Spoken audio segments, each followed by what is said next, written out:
It doesn't sound like any other engine. It doesn't look like any other engine, and for decades, it made one car, the Mazda RX-7, unlike anything else on the road, where most engines live and die by pistons pumping up and down. The RX-7's heart was different.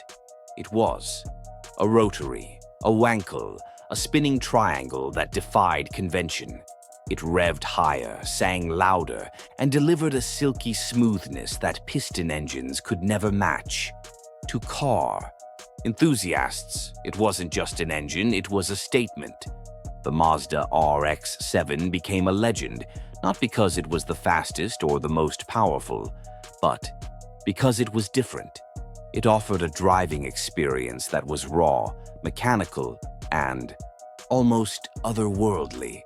From the streets of Tokyo to the drag strips of America, from mountain togue battles to Hollywood's Fast and Furious fame, the RX-7 carved a space in car culture that no other machine could fill. But here's the twist. Genius often comes with a price. For all its brilliance, the Rotary engine had flaws, serious flaws. It guzzled fuel, struggled with emissions, and burned through. Apex seals like matches. Racing regulators banned it. Governments frowned on it.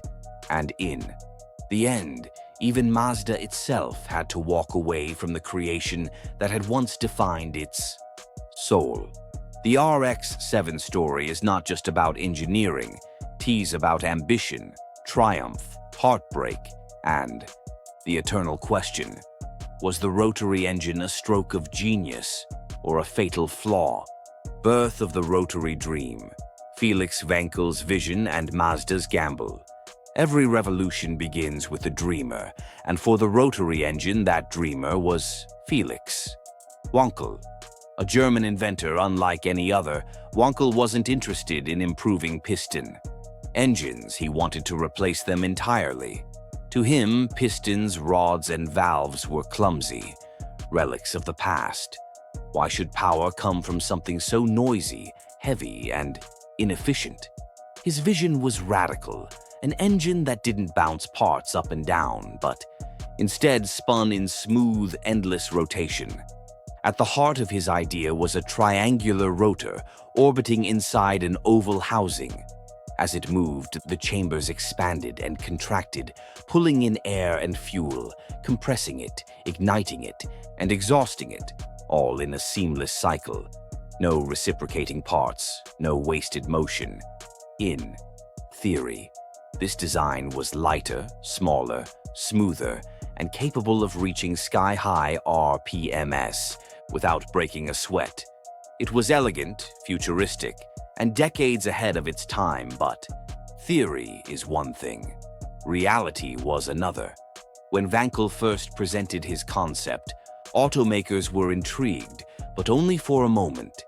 Engineers shook their heads. The design looked fragile, with too many unknowns. They dismissed it as too experimental, too risky, too unreliable. To most, the Rotary was little more than a quirky science project. And yet, across the world in Japan, one company saw the idea differently. In the 1960s, Mazda was not the household name it would later become. At the time, it was a small automaker from Hiroshima, struggling for recognition in a market dominated by giants like Toyota and Nissan.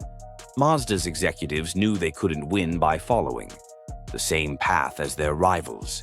They needed something bold, something to make them stand out. When they discovered Wankel's engine, they didn't see danger. They saw opportunity. Mazda took a gamble few dared attempt. They licensed the Wankel patent and poured resources into developing the Rotary for real-world use. Almost immediately, their engineers ran into obstacles.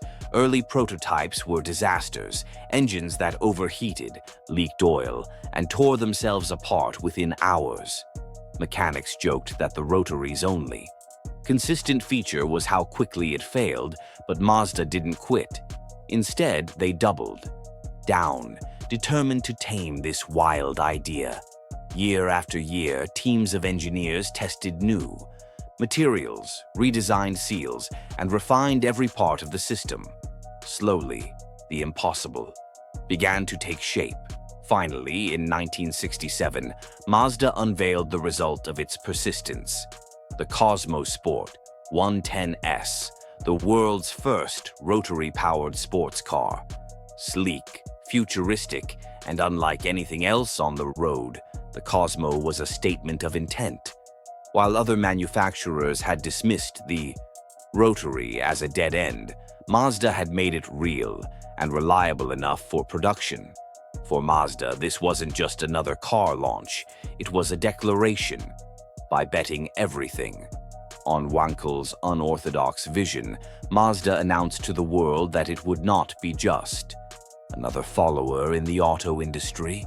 It would innovate, take risks, and carve its own path. That gamble, born from the dream of one eccentric German and the determination of one daring Japanese automaker, set the stage for the creation of the RX-7, a car that would later become legend. Enter the RX-7, how Mazda perfected the rotary formula. If the Cosmosport was Mazda's proof of concept, the RX-7 was their masterpiece. Launched in 1978, the RX-7 wasn't just another sports car, it was a revolution in how performance could be packaged. Most automakers of the time relied on big, heavy engines to deliver speed. Mazda took the opposite approach: give drivers a lightweight chassis, a low-slung body, and a tiny butt. Screaming rotary engine under the hood. The result was magic. The first RX-7, known as the SA-22C, was a featherweight at just over 2,300 pounds. Its 12A rotary engine produced a modest 100 horsepower on paper, but the numbers told only half the story. Thanks to its ability to rev past 7,000 RPM with silky smoothness, the car felt alive in a way piston engines never could. Drivers described the sensation as if the car wanted to dance with them, fluid, sharp, and endlessly eager. It wasn't long before the RX-7 began dominating the world's racetracks. In IMSA racing, it became a legend, racking up over 100 wins and holding its own against Porsches and BMWs that cost far more. Fans couldn't believe that a small Japanese automaker had built a car capable of embarrassing Europe's finest, but what really set the RX-7 apart wasn't just its speed, it was its identity. The long hood, pop-up headlights, and sleek curves gave it a look that was pure 1970s cool. And unlike exotic sports cars, it was affordable, putting rotary thrills in the hands of everyday enthusiasts. Mazda didn't stop there. With each generation, they refined the RX-7 further. The FC3S of the 1980s added turbocharging and more refinement, making it a true rival to the Porsche 944. The FD3S of the 1990s became the ultimate expression of rotary performance, with its twin-turbocharged 13 BREW engine, delivering blistering speed and handling that enthusiasts still call near-perfect. By the time the FD arrived in 1992, the RX-7 wasn't just a car, it was a cultural icon. From Japanese mountain passes to Hollywood films, it embodied the spirit of a lightweight, high, revving underdog that could punch far above its weight. Mazda had taken the quirky Wankel Rotary and turned it into a legend. But legends often come with flaws lurking beneath the glory. The flaws of the Rotary, beauty with a price. For every revolution in engineering, there's a cost. The Rotary engine, Mazda's bold gamble, embodied this truth more than most. While it gave the RX-7 a soul unlike any other sports car, it also carried within it a list of flaws that, over time, proved impossible to ignore. The The most notorious of these flaws lay in the tiny but critical component known as the apex seal. In a rotary engine, the triangular rotor sweeps through its housing, compressing and igniting fuel. To keep each chamber sealed, Mazda relied on fragile strips of metal at the tips of the rotor. These seals endured intense heat, explosive pressure, and constant friction. When they held, the rotary purred with its legendary smoothness. When they failed, and they often did, the result could be catastrophic. Engines would lose compression, leaving owners with expensive repairs and a reputation for unreliability. Among mechanics, it became a running joke. A rotary's biggest competitor isn't another car, it's its own apex seals. Then there was fuel economy, or rather, the lack of it. The RX-7's rotary was light and compact, but efficiency was not its strong suit. Its combustion chamber shape was less than ideal for clean burning, and the engine often consumed more fuel than much larger piston engines. Drivers were seduced by its high-revving nature and thrilling performance, but many were shocked to see fuel mileage figures closer to a thirsty V8 muscle car than a small Japanese coupe. In the 1970s and 80s, with oil crises reshaping the automotive world, this became a major black mark.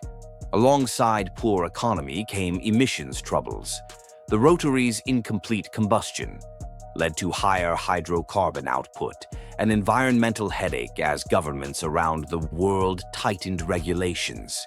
To keep the RX-7 on the road, Mazda had to devise increasingly complex exhaust treatment systems, catalytic converters, air pumps, and elaborate plumbing all found their way into the car.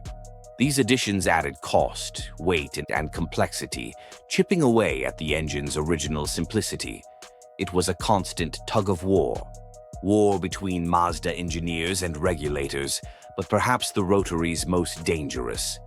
Flaw wasn't mechanical, it was public perception. Many buyers simply didn't trust an engine that worked so differently from everything else on the road. Rumors spread quickly: engines that blew up at 60,000 miles, oil consumption that rivaled two-stroke motorcycles, maintenance bills that scared off casual drivers. While enthusiasts and dedicated owners knew how to live with the quirks, average customers hesitated. To them, the rotary felt like a risky experiment rather than a safe investment. Even in motorsport, where the rotary shined brightest, the flaws were hard to ignore. The same regulators who celebrated Mazda's innovation one year often turned against it the next. As the RX-7 dominated, sanctioning bodies began to restrict or outright ban the rotary, not because it cheated, but because it was simply too different to fit within the traditional rulebook. The irony was painful. The very trait that made the rotary special also made it unwelcome. Mazda's jewel, then, was a paradox: brilliant but fragile, thrilling but impractical. The RX-7 could outrun rivals and stir the soul like few cars could, but it carried flaws that limited its long-term survival. It was a reminder that genius in engineering often comes at a price, and for the rotary, that price was one Mazda and its fans would spend decades reckoning with. The rotary's global ban and cult status. The Mazda RX-7 wasn't just another sports car, it was a disruptor, a rule breaker, and in many ways, an outlaw. Wherever it appeared, on streets or on racetracks, it challenged conventions that had existed for decades, and at the very heart of its legend was Mazda's rotary engine, a power plant that became both celebrated and condemned. During the late 1970s and well into the 1980s, rotary-powered machines from Mazda began to leave their unmistakable mark on the world of endurance racing. Cars like the RX-7, along with its track-focused siblings, were proving to be lighter, faster, and often more durable than their piston engine rivals. On legendary battlegrounds such as Le Mans, Daytona, and Sebring, these Mazdas were not just competitors, they were feared threats. Rivals who had long been used to traditional piston dominance suddenly found themselves outpaced by a smaller, stranger, and more radical idea.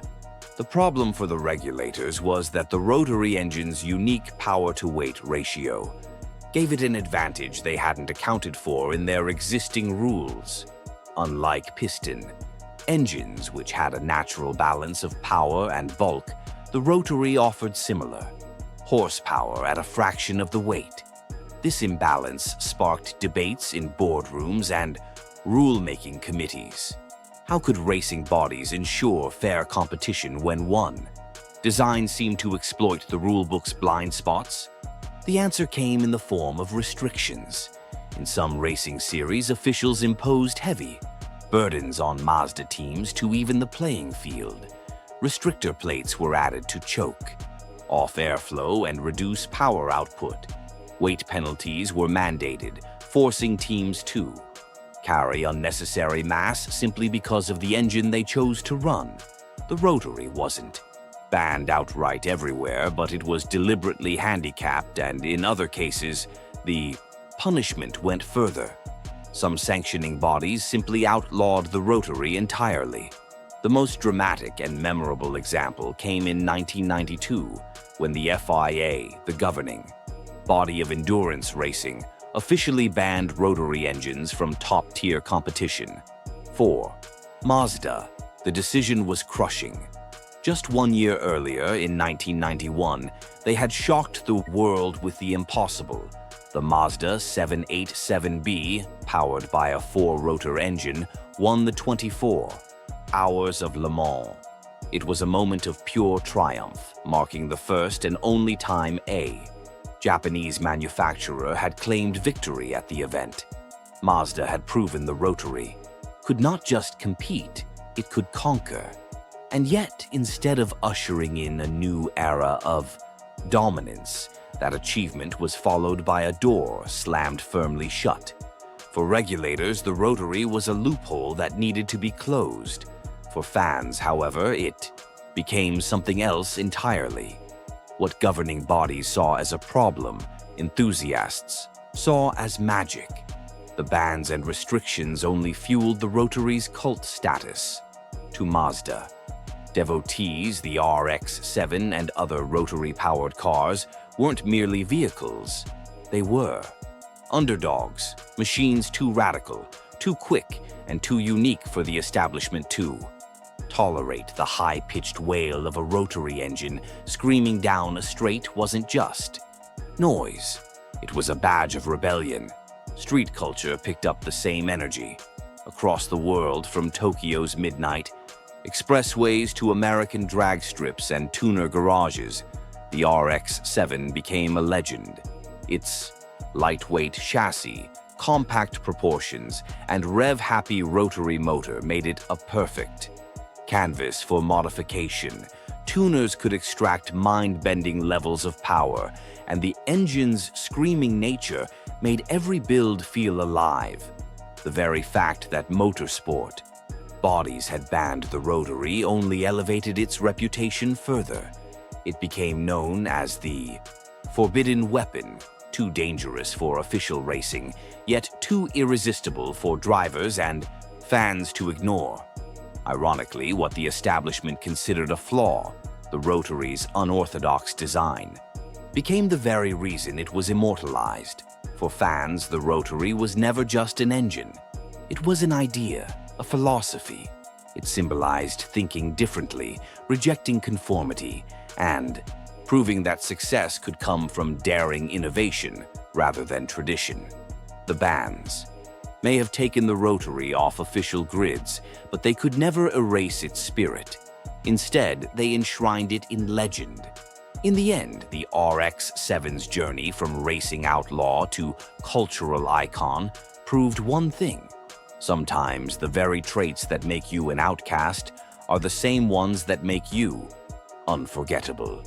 The RX-7's lasting legacy The Mazda RX-7 remains one of the most fascinating contradictions in all automotive history, a car that was both a shining masterpiece and a cautionary tale.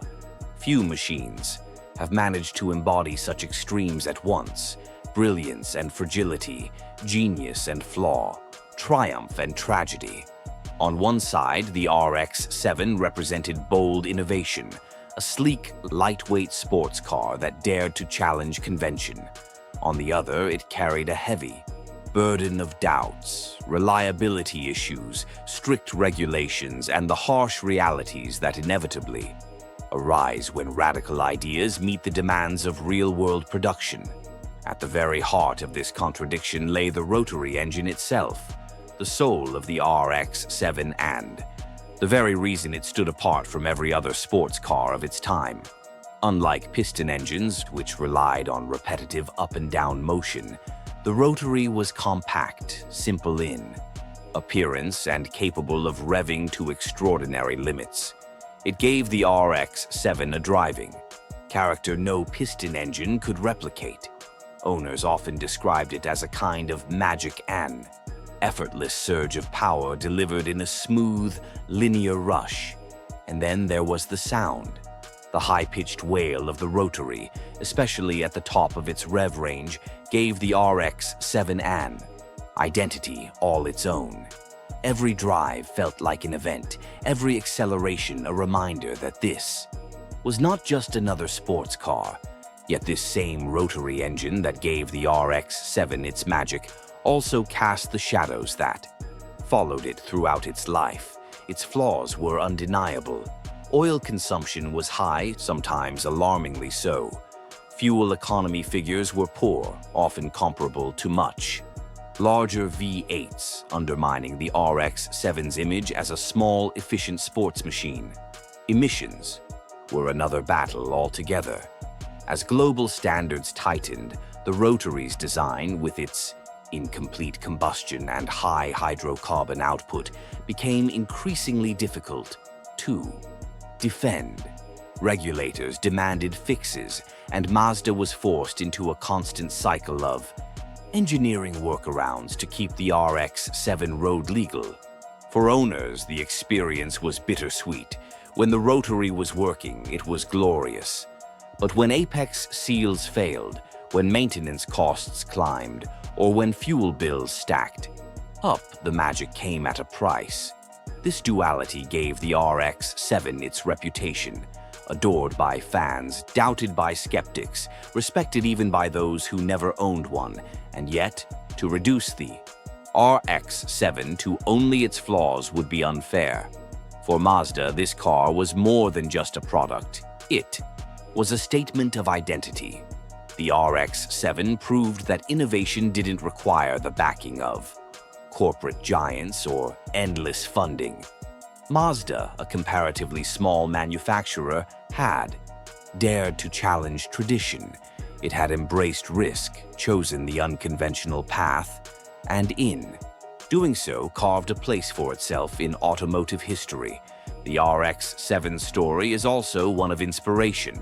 Even as the Rotary disappeared from showrooms, it never truly died.